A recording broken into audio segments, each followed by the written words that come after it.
తాడిపత్రిలో సుప్రీంకోర్టు ఆదేశాలు కానీ అంబేద్కర్ రాజ్యాంగం కానీ అమలయ్యే పరిస్థితులు కనిపించడం లేదు. వైఎస్ఆర్సీపీ మాజీ ఎమ్మెల్యే కేతిరెడ్డి పెద్దారెడ్డి తాడిపత్రి పట్టణంలోనికి అడుగుపెట్టడానికి 14 నెలలుగా పోరాటం చేస్తూ ఉన్నారు. ఆయన హైకోర్టుకు వెళ్తే పలుమార్లు హైకోర్టే చెప్పింది పోలీసులు రక్షణ కల్పించి మరీ కేతిరెడ్డి పెద్దారెడ్డిని తాడిపత్రికి తీసుకెళ్లాలని. కానీ ఎక్కడా కూడా హైకోర్టు ఆదేశాన్ని పోలీసులు పాటించలేదు. జేసీ ప్రభాకర్ రెడ్డి కూడా పెద్దారెడ్డిని రాణించే ప్రసక్తి లేదన్నారు. దాంతో ఆయన సుప్రీంకోర్టుకు వెళ్లారు. సుప్రీంకోర్టు ప్రైవేట్ సెక్యూరిటీ పెట్టుకోండి, పోలీసులు కూడా పెద్దారెడ్డిని తాడిపత్రిలోనికి వెళ్లేందుకు అన్ని ఏర్పాట్లు చేయాలని కూడా సుప్రీంకోర్టు కూడా ఆదేశించింది.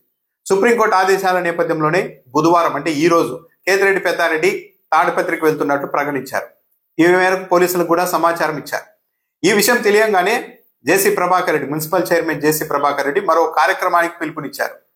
పట్టణంలోని మార్కెట్ యార్డ్ లో గోడౌన్ ప్రారంభోత్సవం ఉంది కాబట్టి కార్యకర్తలంతా పెద్ద ఎత్తున తరలి రావాల్సిందిగా ఆయన పిలుపునిచ్చారు. ఆయన ఈ పిలుపునిచ్చింది గోడౌన్ ప్రారంభోత్సవం కోసం కాదు అన్నది అందరికీ తెలుసు. ఎందుకంటే గత సందర్భంలోనూ కేతిరెడ్డి పెద్దారెడ్డి తాడిపత్రిలోనికి వెళ్లేందుకు సిద్ధమైన రోజే పట్టణంలో శివుడి విగ్రహావిష్కరణ ఉంది, అందరూ తరలి రండి అంటూ వందలాదిగా కార్యకర్తల్ని ఆ రోజు కూడా ప్రభాకర్ రెడ్డి సమీకరించారు. అంటే పెద్దారెడ్డి తాడిపత్రిలోనికి వస్తే అల్లర్లు సృష్టించాలన్న ఉద్దేశంతోనే జేసీ ప్రభాకర్ రెడ్డి ఇలాంటి ఎత్తులు వేస్తూ ఉన్నారన్నది కూడా వైసీపీ వాళ్ళు చెబుతున్నారు, బహిరంగంగానే చెబుతున్నారు. ఇప్పుడు కూడా గోడౌన్ ప్రారంభోత్సవం ఉందంటూ ఏ రోజైతే కేతిరెడ్డి పెద్దారెడ్డి తాను తాడిపత్రికి వస్తానని చెప్పారో ఆ రోజే ఈ కార్యక్రమానికి పిలుపునిచ్చి కార్యకర్తల్ని జేసీ ప్రభాకర్ రెడ్డి గ్యాదర్ చేస్తూ ఉన్నారంటే గొడవ కోసమే అన్నది వైఎస్ఆర్సీపీ వాళ్ళు చెప్తున్న మాట. అయితే పోలీసులు సుప్రీంకోర్టు ఆర్డర్స్ ఉన్నప్పటికీ కూడా దాన్ని పాటించే సూచనలు కనిపించడం లేదు. జేసీ ప్రభాకర్ రెడ్డిని మాట జవదాటే పరిస్థితుల్లో కూడా అక్కడ పోలీసులు ఉన్నట్టు కనిపించడం లేదు. కేతిరెడ్డి పెద్దారెడ్డి అయితే స్పష్టంగా చెప్తున్నారు, సుప్రీంకోర్టు ఆదేశాలు ఉన్నాయి కాబట్టి నేను వస్తాను. అయితే రావద్దు, ఈరోజు ఆ కార్యక్రమం ఉంది, గొడవ జరిగే అవకాశం ఉంటాయి, ఇరు వర్గాల్ని మేము కంట్రోల్ చేయలేమని కేతిరెడ్డి పెద్దారెడ్డికి పోలీసులు సమాచారం ఇచ్చారు. కానీ పెద్దారెడ్డి ఒప్పుకోవడం లేదు. ఆయన చెప్తున్నది ఏంటంటే సరే ఈరోజు ఆ కార్యక్రమం ఉంది అని అంటున్నారు, కానీ ప్రతిసారి నేను ఎప్పుడైతే రావాలనుకుంటున్నానో ప్రతిసారి లా అండ్ ఆర్డర్ ఇష్యూ ఉందని చెప్పి మీరు అడ్డుకుంటూ ఉన్నారు. సరే ఈ రోజు కాదు, మీరు పోలీసులే ఒక డేట్ చెప్పండి, పలానా రోజు రండి, ఇబ్బంది ఉండదని చెప్పండి, ఆ రోజే వస్తాను. కానీ అలా ఎప్పుడు రావాలో కూడా చెప్పుకోకుండా తాను ఎప్పుడు వచ్చేందుకు ప్రయత్నం చేసినా సరే పోలీసులు అడ్డుకోవడం కరెక్ట్ కాదు. ఈసారి సుప్రీంకోర్టే చెప్పింది కాబట్టి నేను తాడిపత్రికి వస్తాను అని కేతిరెడ్డి పెద్దారెడ్డి ప్రకటించారు. ఇదే సమయంలో తాడిపత్రి పట్టణ సిఐ సాయి ప్రసాద్ దీర్ఘకాలిక సెలవు మీద వెళ్ళిపోయారు. ఆయన వెళ్ళిపోవడానికి 2 కారణాలు చెప్తున్నారు. ఒకటి, సుప్రీంకోర్టు ఆదేశాలు ఉన్నప్పటికీ కూడా జేసీ ప్రభాకర్ రెడ్డి వాటిని కూడా పాటించకుండా ఇక్కడ పెద్దారెడ్డిని రాకుండా అడ్డుకునే ప్రయత్నం చేస్తున్నారు.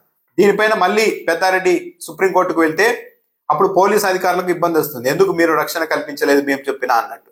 దాంతోపాటు ఇటీవల వినాయక నిమజ్జనం కార్యక్రమంలో తెలుగుదేశం పార్టీలోనే 2 వర్గాలుగా ఉన్న జేసీ ప్రభాకర్ రెడ్డి వర్గం, కాకర్ల రంగనాథ్ వర్గం ఘర్షణ దిగారు. నడి రోడ్డు మీద రాళ్ళు వేసుకున్నారు, వాహనాల అద్దాలన్నీ పగలగొట్టుకున్నారు.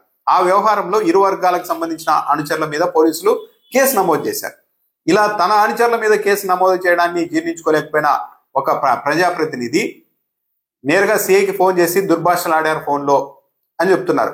దాంతో ఆయన ఇక్కడ నేను పని చేయలేనని చెప్పి దీర్ఘకాలిక సెలవు పైన సాయి ప్రసాద్ వెళ్ళిపోయారని చెప్తున్నారు. ఇక్కడ అంబేద్కర్ రాజ్యాంగం కానీ సుప్రీంకోర్టు ఆదేశాలు కానీ అమలు కావడం లేదు.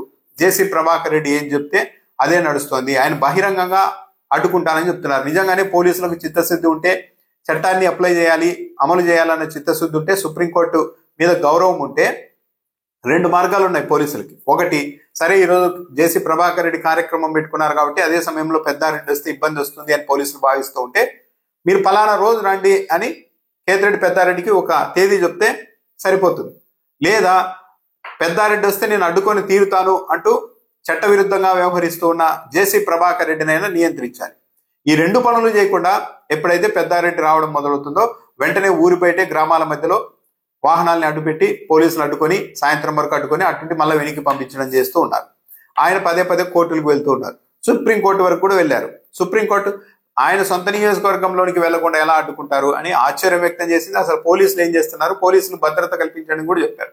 కానీ ఆ పరిస్థితుల్లో ఉన్నా కూడా సుప్రీంకోర్టు చెప్పినా సరే పెద్దారెడ్డిని అయితే ఈరోజు అక్కడికి రానిచ్చే పరిస్థితులు కనిపించడం లేదు. హైకోర్టు కంటే సుప్రీంకోర్టు కంటే అంబేద్కర్ రాజ్యాంగం కంటే తాడిపత్రి నియోజకవర్గంలో జేసీ ప్రభాకర్ రెడ్డి రాజ్యాంగమే నడుస్తోంది అని వైఎస్ఆర్సీపీ వాళ్ళు ఆరోపిస్తున్నారు.